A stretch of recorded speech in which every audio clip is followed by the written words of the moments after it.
চতুর্থ শ্রেণীর ছাত্রছাত্রীরা তোমরা সকলেই জানো যে তোমাদের থার্ড সামেটিভ ইভ্যালুয়েশন টেস্ট অর্থাৎ ফাইনাল এক্সাম আর মাত্র কয়েকদিনের মধ্যেই শুরু হতে চলেছে।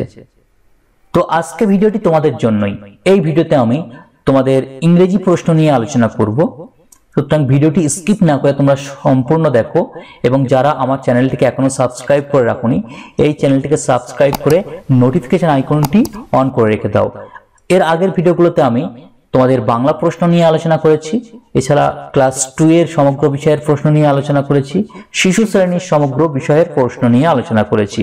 তোমরা যারা ভিডিওগুলো দেখতে চাও এই ভিডিওর ডেসক্রিপশনে তার লিংক দেওয়া থাকবে, সেখান থেকে তোমরা দেখে নিতে পারো। তো চলো শুরু করে দেখো। Third summative evaluation test 2024 class 4 subject English. প্রথমে যেটা আমরা দেখে নেব, দেখো রাইট ইন ইংলিশ, ইংরেজিতে লেখো। এখানে কিছু বাংলা শব্দ দেওয়া আছে, এই বাংলা শব্দের অর্থগুলো ইংরেজিতে লিখতে হবে, এগুলোকে ইংরেজিতে লিখতে হবে। প্রথমে যেটা দেওয়া আছে সহ, সহ বা সহিত, এই ধরনের কিছু হলে ইংরেজি কি হয়, এর ইংরেজি হয় সাধারণত উইথ হয়, তারপরে ইনক্লুডিং হয়, তারপরে টুগেদার হয়। তোমরা যে কোনো একটা লিখে দাও। হ্যাঁ, আমি উইথ লিখে দিলাম, ইনক্লুডিং বা অ্যালং, যে কোনো একটা লিখলেই হবে, সাধারণত উইথটা দিলে ভালো হয়।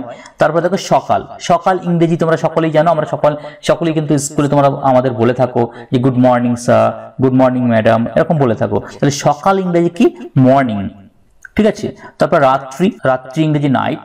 তারপর দেখো ভুলে যাওয়া, ভুলে যাওয়া ইংরেজি কি, ফরগেট, ওকে। তারপরে দেখো রাইট ইন বেঙ্গলি মিনিং, বাংলায় অর্থ লেখো। এখানে কয়েকটি ইংরেজি ওয়ার্ড দেওয়া আছে যার অর্থ বাংলায় লিখতে হবে।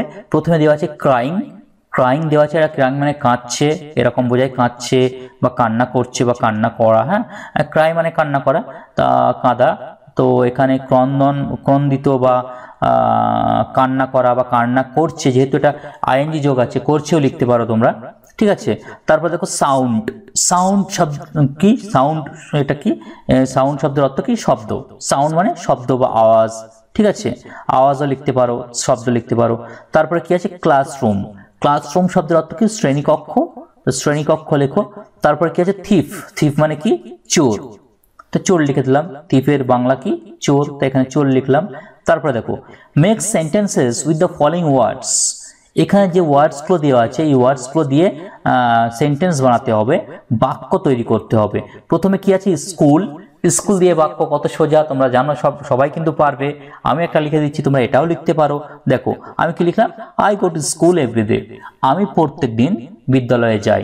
নেক্সট দেখো রিভার, রিভার মানে কি, নদী, নদী দিয়ে একটা বাক্য রচনা করে একটা সেন্টেন্স লিখো। কি লিখলাম আমি, দেখো the গঙ্গেস is the longest river in India, ভারতের মধ্যে গঙ্গা নদী সব থেকে লম্বা নদী, সব থেকে বড় নদী, ঠিক আছে, ভারতবর্ষের মধ্যে। তারপরে দেখো গ্রেট, গ্রেট মানে মহান বা গ্রেট মানে বিশাল বড়, এরকম কিছু বোঝায়।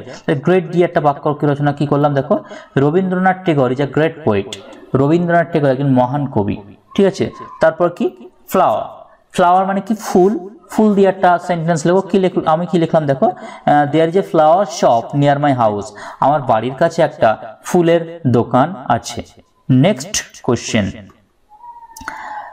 Right the opposite words in meaning to the following words given in the box, এখানে যে বক্সের মধ্যে যে ওয়ার্ডগুলো আছে দেখো ট্রুথ, নাইট, ওপেন, আফটার, এগুলোর অপোজিট ওয়ার্ড বা বিপরীত শব্দ লিখতে হবে।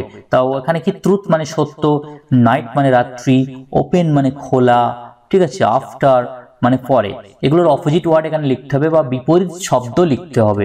আর ট্রুথ, ট্রুথের অপোজিট ওয়ার্ড কি, ট্রুথ মানে সত্যের অপোজিট লাই, লাই মানে মিথ্যা, অথবা আনট্রুথও লেখা যেতে পারে। তাই আমি লিখে দিলাম দেখো লাই আর আনট্রুথ, ঠিক আছে, যে কোনো একটা লিখে দেবে।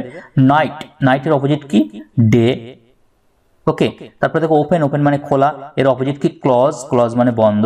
তারপরে দেখো আফটার, আফটার মানে পরে, তাহলে এর অপোজিট কি হবে, বিফোর, বিফোর মানে আগে। নেক্সট চলে যাবো আমরা পরের প্রশ্ন, দেখো match the Capitals with their states, এখানে কিছু রাজ্যের নাম দেওয়া আছে এবং তার রাজধানীর নাম দেওয়া আছে, কোনটা কার রাজধানী বা কোন রাজধানীটা কোন রাজ্যের সেটা তোমাদের ম্যাচ করতে হবে। প্রথমে কলকাতা, তারপর গুয়াহাটি, তারপর পাটনা, তারপর ভুবনেশ্বর, তারপর দেখো ওড়িশা, বিহার, ওয়েস্ট বেঙ্গল, আসাম। তাহলে কলকাতা কার রাজধানী, আমরা কলকাতায় বাস করি, তো আমরা সকলেই জানি যে কলকাতা কার রাজধানী, কলকাতা কি ওয়েস্ট বেঙ্গলের রাজধানী বা ক্যাপিটাল। তাহলে ওয়েস্ট বেঙ্গলের সঙ্গে আমরা তীর চিহ্ন দিয়ে মিলিয়ে দেব। তারপর দেখো গুয়াহাটি, গুয়াহাটি কার রাজধানী, গুয়াহাটি আসামের রাজধানী, হ্যাঁ আসামের capital.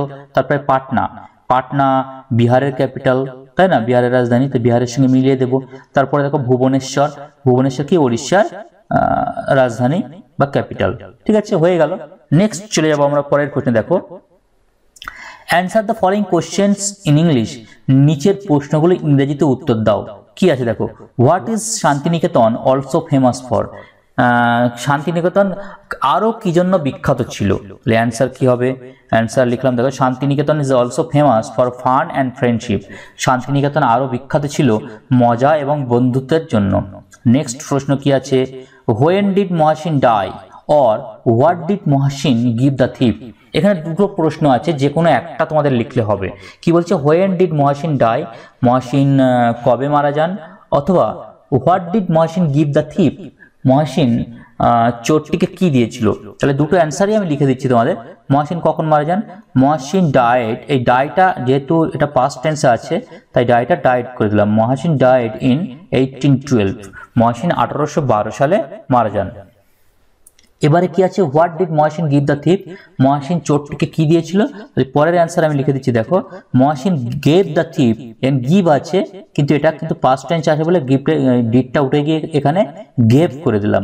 Mohsin gave the thief, Mohsin চোরটিকে দিয়েছিল মানি, টাকা, টু স্টার্ট আ বিজনেস, একটা ব্যবসা শুরু করার জন্য।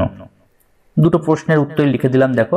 তারপরে দেখো, who are the two sisters, দুজন বোন কারা। তাহলে উত্তর কি হবে, Bengali language and English language are the two sisters, বাংলা ভাষা এবং ইংরাজি ভাষা এরা দুজন বোন। নেক্সট দেখো, হোয়াই ওয়াজ ঝিনুক ডিলাইটেড, কেন ঝিনুক ডিলাইটেড হয়েছিল, মুগ্ধ হয়েছিল। তাহলে কি লিখবো আমরা, ঝিনুক ওয়াজ ডিলাইটেড, ঝিনুক খুব মুগ্ধ হয়েছিল বা মজা পেয়েছিল। কি জন্যে, বিকজ কারণ suddenly she spotted her father in a book shop in college street, college স্ট্রিটের একটা দোকানে হঠাৎ সে তার বাবাকে দেখতে পেয়েছিল, সেই জন্য খুব ডিলাইটেড হয়েছিল, যদিও এটা স্বপ্নে, তাই না। Next, fill in the blanks with suitable of prepositions, over, on, under. এখানে যে প্রিপোজিশনগুলো দেওয়া আছে, ওভার মানে উপর দিয়ে বা উপরে, অন মানে উপরে, আন্ডার মানে নিচে, এগুলো দিয়ে এই নিচে শূন্যস্থানটা পূরণ করতে হবে। তার প্রথমে কি আছে দেখো, I place the vase dash the table, তাহলে এখানে কি হবে, অন দ্য টেবল, এখানে অন বসিয়ে দাও, I place the vase on the table. Next দেখো, the cat ran dash the road, the cat ran over the road, এখানে over বসবে।